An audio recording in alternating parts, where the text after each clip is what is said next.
अस्सलाम वालेकुम जी। वालेकुम सलाम। बहुत जी मक्की ਨੂੰ ਆਖਰੀ ਪਾਣੀ ਕਿਸ ਟਾਈਮ ਲੱਗਦਾ ਹੈ? ਵੈਰੀ ਗੁੱਡ, ਬਹੁਤ ਅੱਛਾ ਸਵਾਲ ਹੈ ਔਰ ਬਹੁਤ ਅਹਿਮ ਸਵਾਲ ਹੈ। ਮੱਕੀ ਦੇ ਕਾਸ਼ਤਕਾਰ ਜਿੰਨੇ ਵੀ ਨੇ ਨਾ, ਉਹ ਜ਼ਰਾ ਇਸ ਗੱਲ ਨੂੰ ਗੌਰ ਨਾਲ ਤੇ ਧਿਆਨ ਨਾਲ ਸੁਣ ਲਵੋ।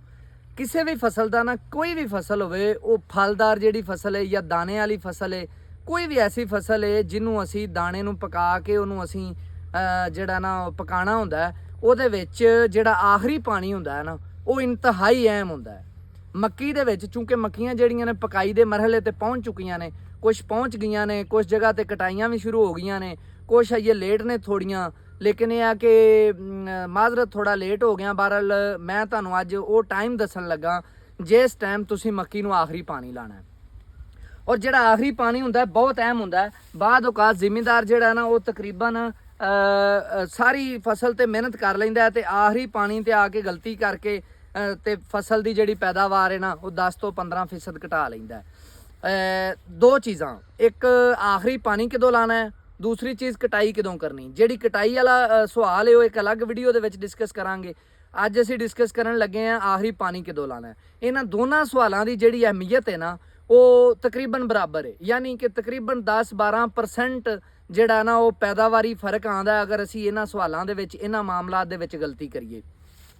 ਤੇ ਅੱਜ ਇਹ ਦੇਖੋ, ਇਹ ਦੋ ਸਿੱਟੇ ਮੈਂ ਕੱਢੇ ਨੇ, ਇਹ ਹਾਲਾਂਕਿ ਵਿਚਲੀ ਸਾਈਡ ਤੋਂ ਨਹੀਂ ਕੱਢੇ, ਬਾਹਰ ਵਾਲੀ ਸਾਈਡ ਤੋਂ ਕੱਢੇ ਨੇ।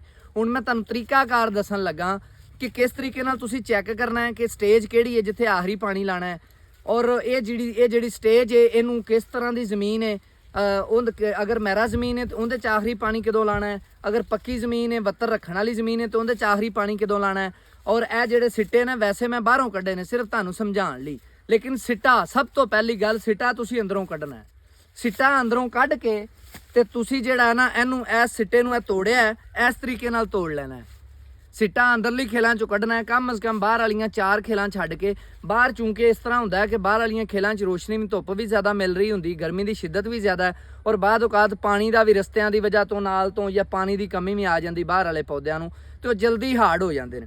ਹੁਣ ਬਹੁਤ ਸਾਰੇ ਸਾਇੰਸਦਾਨ ਮੈਂ YouTube ਤੇ ਦੇਖ ਰਿਹਾ ਸਾਂ, ਮਾੜਾ ਜਿਹਾ ਇੱਕ ਦਿਨ Facebook ਤੇ ਇੱਕ ਚੀਜ਼ ਚੱਲ ਰਹੀ ਸੀ, ਉਹ ਸਾਇੰਸਦਾਨ ਸਾਹਿਬ ਇੱਕ ਐਨਕ ਲਾ ਕੇ ਆਉਂਦੇ ਨੇ ਤੇ ਉਹ ਦੱਸਦੇ ਨੇ ਜੀ ਜਿਹੜਾ ਨਾ ਉਹ ਅਸੀਂ ਕਿਵੇਂ ਚੈੱਕ ਕਰਨਾ ਹੈ ਆਖਰੀ ਪਾਣੀ ਜਿਹੜਾ ਨਾ ਕਦੋਂ ਲਾਣਾ, ਜਾਂ ਕਟਾਈ ਦਾ ਬਲਕਿ ਉਹ ਦੱਸਦੇ ਨੇ। ਉਹਨਾਂ ਨੂੰ ਇਹ ਨਹੀਂ ਪਤਾ ਹੈਗਾ ਜਿਸ ਟਾਈਮ ਉਹਨਾਂ ਨੇ ਕਟਾਈ ਕਰਾ ਦਿੱਤੀ ਨਾ, ਉਸ ਟਾਈਮ ਆਖਰੀ ਪਾਣੀ ਲੱਗਣਾ ਚਾਹੀਦਾ।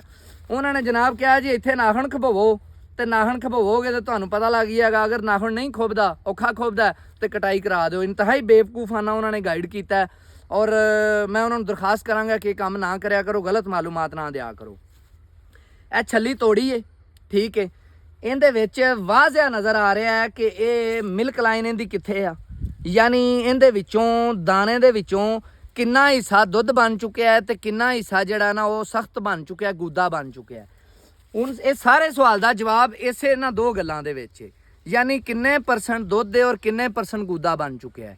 ਆਖਰੀ ਪਾਣੀ ਉਸ ਟਾਈਮ ਲਾਣਾ ਹੈ ਜਿਸ ਟਾਈਮ ਤੁਹਾਡਾ ਮੱਕੀ ਦਾ ਦਾਣਾ ਵੀ ਕਿੱਥੋਂ ਤੁਸੀਂ ਲੈਣਾ ਹੈ, ਦਾਣਾ ਵੀ ਸੈਂਟਰ 'ਚ ਲਵੋ, ਤੇ ਜਾਂ ਜ਼ਿਆਦਾ ਬਿਹਤਰ ਹੈ ਕਿ ਇਹ ਥੱਲੇ ਵਾਲੇ ਕਿਨਾਰੇ ਤੋਂ ਲਵੋ, ਥੱਲੇ ਵਾਲੀ ਕਿਨਾਰੀ ਤੋਂ ਲਵੋ, ਆ ਥੱਲੇ ਵਾਲੀ ਕਿਨਾਰੀ ਤੋਂ ਲਵੋ, ਕਿਉਂਕਿ ਹਮੇਸ਼ਾ ਜਿਹੜੇ ਹੁੰਦੇ ਨੇ ਨਾ, ਬਰੀਕ ਸਾਈਡ ਵਾਲੇ ਦਾਣੇ ਪਹਿਲੇ ਪੱਕ ਜਾਂਦੇ ਨੇ ਔਰ ਥੱਲੇ ਵਾਲੀ ਸਾਈਡ ਵਾਲੇ ਦਾਣੇ ਜਿਹੜੇ ਨਾ ਲੇਟ ਪੱਕਦੇ ਨੇ। ਅਗਰ ਅਸੀਂ ਥੱਲੇ ਵਾਲੀ ਕਿਨਾਰੀ ਤੋਂ ਲਈਏ, ਚੰਦ ਥੱਲੇ ਵਾਲੀਆਂ 5-7 ਲਾਈਨਾਂ ਛੱਡ ਕੇ ਇੱਕ ਦਾਣਾ ਅਸੀਂ ਲਿਆ ਹੈ, ਅਸੀਂ ਇਹਦੇ ਸਿਰਫ ਚੈੱਕ ਇਹ ਕਰਨਾ ਹੈ ਕਿ ਇਹਦੇ ਵਿੱਚ ਦੋਧੀਆ ਹੈ ਜਾਂ ਨਹੀਂ ਹੈ। ਆਖਰੀ ਪਾਣੀ ਦੇ ਬਾਰੇ ਸਾਦਾ ਜਿਹਾ ਸਵਾਲ ਇਹ ਆ ਕਿ ਤੁਹਾਡੇ ਮੱਕੀ ਦੇ ਦਾਣੇ ਦੇ ਵਿੱਚ ਦੋਧੀਆ ਨਹੀਂ ਹੋਣਾ ਚਾਹੀਦਾ, ਯਾਨੀ ਅਗਰ ਤੁਹਾਡੇ ਮੱਕੀ ਦੇ ਦਾਣੇ ਦੇ ਵਿੱਚ ਦੋਧੀਆ ਹੈ ਤੇ ਫਿਰ ਤੁਸੀਂ ਪਾਣੀ ਲਾਣਾ ਹੈ।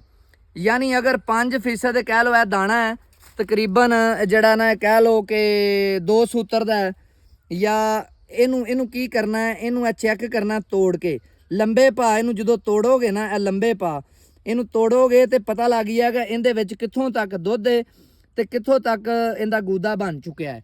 ਇਹ ਤਕਰੀਬਨ ਆਈਏ ਇਹਦੇ ਵਿੱਚ 35 ਤੋਂ 40% ਦੁੱਧ ਹੈ ਇਹਦੇ ਵਿੱਚ, ਇਹਨੂੰ ਬਿਲਕੁਲ ਪਾਣੀ ਲੱਗਣਾ ਹੈ। ਹੁਣ ਆਖਰੀ ਪਾਣੀ ਕਦੋਂ ਲਾਣਾ ਹੈ, ਜਦੋਂ ਇਹ ਦੁੱਧੀਆ ਜਿਹੜਾ ਨਾ ਸਿਰਫ 5% ਰਹਿ ਜਾਏ। ਅਵਲ ਤਾਂ ਇਹ ਜਿਹੜਾ ਦੁੱਧੀਆ ਹੈ ਨਾ, ਜਿਸ ਤਰ੍ਹਾਂ ਅਸੀਂ ਦਾਣੇ ਨੂੰ ਤੋੜਨੇ ਆ, ਇਹ ਦੇਖੋ ਅਸੀਂ ਦਾਣੇ ਨੂੰ ਤੋੜਨੇ ਤੇ ਇਹਦੇ ਵਿੱਚ ਦੁੱਧ ਤੇ ਪਾਣੀ ਨਿਕਲਦਾ, ਇਹ ਵੇਖੋ ਜ਼ਰਾ, ਇਹ ਨਿਕਲ ਰਿਹਾ, ਉਹਨੂੰ ਦਬਾਣਾ ਮੈਂ ਤੋੜ ਕੇ, ਇਹ ਗੁੱਦੇ ਨੂੰ ਦਬਾਇਆ ਤਾਂ ਉਹਦੇ 'ਚ ਦੁੱਧ ਨਿਕਲ ਰਿਹਾ, ਯਾਨੀ ਕਿ ਇਹਦੇ ਵਿੱਚ ਇਹ 35 ਤੋਂ 40% ਦੁੱਧੀਆ ਮੌਜੂਦ ਹੈ। ਜਿਹੜਾ ਇਹ ਪਿਛਲਾ ਹਿੱਸਾ ਹੈ, ਪਿਛਲੇ ਹਿੱਸੇ ਦੇ ਵਿੱਚ ਅਗਰ ਅਸੀਂ ਗੌਰ ਕਰੀਏ ਤੇ ਇਹਦੇ ਵਿੱਚ ਜਿਹੜਾ ਨਾ ਉਹ ਬਣ ਚੁੱਕਿਆ ਹੈ ਗੂਦਾ, ਔਰ ਬਾਅਦ ਗੂਦਾ ਵੀ ਪਿੱਛੋਂ ਜਿਹੜਾ ਨਾ ਉਹ ਹਾਰਡ ਹੋ ਚੁੱਕਿਆ ਹੈ। ਤੇ ਯਾਨੀ ਜਿੱਥੇ ਜਿੰਨੀ ਦੇਰ ਤੱਕ ਇਹਦੇ 'ਚ ਦੁੱਧ ਮੌਜੂਦ ਹੈ ਨਾ ਦਾਣੇ ਦੇ ਵਿੱਚ, ਤੁਸੀਂ ਪਾਣੀ ਨਹੀਂ ਰੋਕਣਾ। ਔਰ ਜਿਹੜੀ ਪੱਕੀ ਜ਼ਮੀਨ ਹੈ ਉਹਦੇ ਵਿੱਚ ਅਗਰ 5% ਦੁੱਧ ਹੋਵੇ ਦਾਣੇ 'ਚ ਤਾਂ ਤੁਸੀਂ ਪਾਣੀ ਰੋਕ ਸਕਦੇ ਜੀ। ਯਾਨੀ ਥੋੜਾ ਜਿਹਾ ਐਂਡ ਵਾਲਾ ਨੁਕਾ ਉਹ ਜਿਹੜਾ ਨਾ ਦੁੱਧ ਹੋਵੇ ਵੀ ਨਾਖੁਨ ਕੁ ਜਿੰਨਾ ਤੇ ਤੁਸੀਂ ਪਾਣੀ ਰੋਕ ਸਕਦੇ। ਲੇਕਿਨ ਅਗਰ ਤੁਹਾਡੀ ਕੱਚੀ ਜਾਂ ਮਹਿਰਾ ਜ਼ਮੀਨ ਹੈ ਜਿਹੜੀ ਵੱਤਰ ਨਹੀਂ ਰੱਖਦੀ, ਉਹਦੇ 'ਚ ਤੁਸੀਂ ਪਾਣੀ ਉਸ ਟਾਈਮ ਰੋਕਣਾ ਹੈ ਜਿਸ ਟਾਈਮ ਤੁਹਾਡਾ ਦਾਣੇ ਦੇ ਵਿੱਚ ਦੁੱਧੀਆ ਬਿਲਕੁਲ ਖਤਮ ਹੋ ਜਾਵੇ। ਦਾਣੇ ਦੇ ਵਿੱਚ ਜਿਸ ਟਾਈਮ ਦੁੱਧੀਆ ਬਿਲਕੁਲ ਖਤਮ ਹੋ ਜਾਵੇ, ਯਾਨੀ ਇਹਨੂੰ ਇੰਜ ਦਬਾਇਆ ਜਾਂ ਤੋੜਿਆ ਦੁੱਧੀਆ ਨਾ ਨਿਕਲੇ, ਉਸ ਟਾਈਮ ਤੁਸੀਂ ਇਹਨੂੰ ਆਖਰੀ ਪਾਣੀ ਲਾਣਾ ਹੈ। ਦੋ ਕਿਸਮ ਦੀਆਂ ਜ਼ਮੀਨਾਂ, ਪੱਕੀ ਜ਼ਮੀਨ ਦੇ ਵਿੱਚ ਤੁਸੀਂ 5% 5-7% ਦੁੱਧੀਆ ਹੋਵੇ ਵੀ ਤੇ ਆਖਰੀ ਪਾਣੀ ਲਾ ਦਿਓ ਤੇ ਐਂਡ ਕਰ ਦਿਓ। ਲੇਕਿਨ ਜਿਹੜੀ ਮਹਿਰਾ ਜ਼ਮੀਨ ਜਾਂ ਕੱਚੀ ਜ਼ਮੀਨ ਹੈ ਜਿਹੜੀ ਨਮੀ ਘੱਟ ਰੱਖਦੀ ਏ, ਉਹਦੇ ਵਿੱਚ ਤੁਸੀਂ ਕੀ ਕਰਨਾ ਹੈ ਕਿ ਪੂਰਾ ਦੁੱਧੀਆ ਆਉਂਦਾ ਖਤਮ ਹੋ ਜਾਵੇ, ਉਸ ਟਾਈਮ ਆਖਰੀ ਪਾਣੀ ਲਾਣਾ ਹੈ ਤੇ ਉਸ ਤੋਂ ਬਾਅਦ ਫਿਰ ਜਿਹੜਾ ਨਾ ਅੱਲਾਹ ਤਾਲਾ ਇਜਾਜ਼ਤ ਦੇ ਹਵਾਲੇ ਕਰ ਦੇਣਾ। ਇਨਸ਼ਾਅੱਲਾਹ ਤਾਲਾ ਅੱਲਾਹ ਤਾਲਾ ਜਿਹੜਾ ਨਾ ਬਿਹਤਰ ਰਿਜ਼ਕ ਦੇਣ ਵਾਲਾ ਹੈ। ਇਹਦੇ ਨਾਲ ਇਜਾਜ਼ਤ ਦਿਓ। ਕਿਸਾਨ ਜ਼ਿੰਦਾਬਾਦ, ਪਾਕਿਸਤਾਨ ਪੈਂਦਾਬਾਦ। ਬੌਸ ਜ਼ਿੰਦਾਬਾਦ।